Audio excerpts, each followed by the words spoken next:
जियाउर रहमान। बहुत बहुत शुक्रिया माननीय सभापति जी। मैं आज यहाँ मजलूमों की आवाज़ बनकर खड़ा हूँ।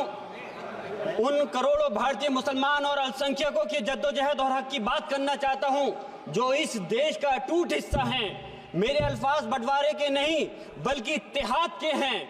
मेरे अल्फाज मायूसी के नहीं बल्कि एक उम्मीद के हैं। ऐसी उम्मीद जो कि हमारे इस देश को जोड़ना चाहती है। हमारे संविधान को बनाने के लिए हमारे बाबा भीमराव अंबेडकर साहब, मौलाना अबुल कलाम आजाद साहब, डॉक्टर जाकिर हुसैन साहब ने मिलकर के इस संविधान को बहुत मेहनत के साथ बनाया था। ये सिर्फ किताब की शक्ल में देने के लिए नहीं है। आज संविधान के उस पर मैं कहना चाहता हूं कि भारत का संविधान इंसाफ, आज़ादी और भाईचारगी की जिंदा गवाही है और ये गारंटी देता है कि नागरिक हर मजहब, जात या नस्ल पर इज्जत के साथ गुजार सकते हैं जिंदगी। लेकिन अफसोस है, एक मुस्लिम रहनुमा की हैसियत से मुझे इस दस्तावेज पर बेपनाह फख्र है जो कि दस्तावेज जो संविधान हमें इजाजत देता है। आर्टिकल 15 के मुताबिक किसी भी नागरिक को मजहब, जात, लिंग, नस्ल या जन्म के स्थान पर भेदभाव नहीं किया जाएगा।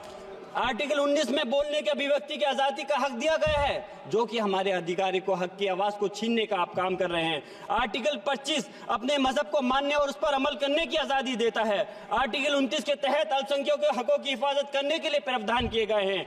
लेकिन आप तो हमारे हकों की छीनना चाहते हैं। माननीय सभापति जी, मैं आपके माध्यम से कहना चाहता हूं कि आर्टिकल 30 के अंदर अपने तालीमी इदारों को कायम करने और उनके चलाने का हक है, लेकिन हमारे साथ ज्यादती हो रही है। ये संविधान को अगर आप कमजोर करेंगे तो याद रखना ये देश कमजोर होगा, हमारा मुल्क कमजोर होगा। जो संविधान के प्रति वफादार नहीं हो सकते वो हमारे मुल्क के प्रति वफादार नहीं हो सकते। मैं उस संभल की सरजमी से आता हूं जहां पर 15 दिन पहले एक संविधान को कमजोर करने का काम किया गया। वहां पे जिस प्रकार से 5 मजलूमों की जान ले ली गई, जिस तरह से 30 से ज्यादा लोगों को गोली मारकर घायल कर दिया गया और 27 से 50 से ज्यादा लोगों के खिलाफ मुकदमा दर्ज किया गया। मैं पूछना चाहता हूं माननीय सभापति जी, मैं सांसद हूं, मैं अपने मुकदमे का मैंने कहा था मुझे डर नहीं है। मेरे खिलाफ मुकदमा लिखा गया, मैं वहां मौजूद नहीं था और ये मुकदमा जो हमारे चाहे विपक्ष के सांसद हो या सत्ता पक्ष के सांसद हो, आप याद रखिए जनता की आवाज हो, जनता के बीच में जाकर के आपके जवाबदेही बनती है। और मैंने अपनी जनता को आवाज को उठाने का काम किया तो क्या गलत किया था माननीय सभापति जी? सिर्फ इस बुनियाद पे मुकदमा लिख दिया गया। आज मैं आपको बताना पॉइंट पे बोल रहा हूँ, संविधान पर ही बोल रहा हूँ माननीय सभापति जी। आज मैं चाहता हूँ उन लोगों को इंसाफ मिलना चाहिए जो जिन्होंने ज्यादती की है, उनको सजा मिलनी चाहिए। और आज एक इमाम को सिर्फ इसलिए गिरफ्तार कर लिया गया संभल के अंदर कि सिर्फ उन्होंने अजान लाउड स्पीकर से दे दी थी। अफसोस है कि आज हमारे साथ ऐसी ज्यादती हो रही है। माननीय अध्यक्ष जी, हमारा संविधान किसानों को मजबूती की बात करता है जो इस देश की रीढ़ की हड्डी है।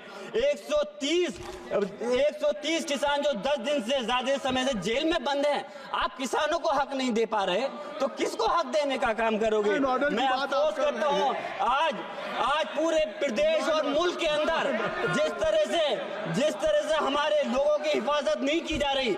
एक मॉब लिंचिंग सिर्फ धर्म के नाम पर, अगर कोई मुस्लिम है, ओबीसी है या पिछड़ा समाज का, एससी समाज का है तो नाम पूछ करके उसकी हत्या कर दी जाती है।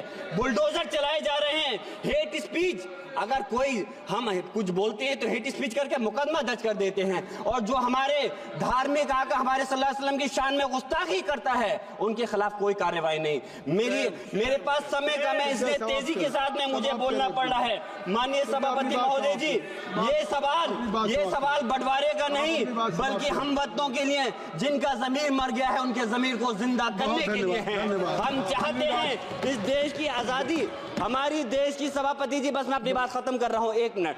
हमारी देश की आजादी के लिए मैं ये कोई बंटवारे की बात नहीं कर रहा, लेकिन हमारे मुस्लिम और हिंदू समाज सब लोगों ने मिलकर के इस देश को आजाद कराने का काम किया था। आज उनके साथ ज्यादती क्यों की जा रही है? हम लोग अपने इस मुल्क के अंदर मजबूरी से नहीं रुके बल्कि हम जो है अपनी मर्जी से रुके थे। हमारी मुल्क को आजाद कराने में हजारों लाखों मुसलमानों ने शहीद हुए थे। माननीय सभापति जी, कॉन्क्लूड कर रहा हूँ सिर्फ राजकुमार से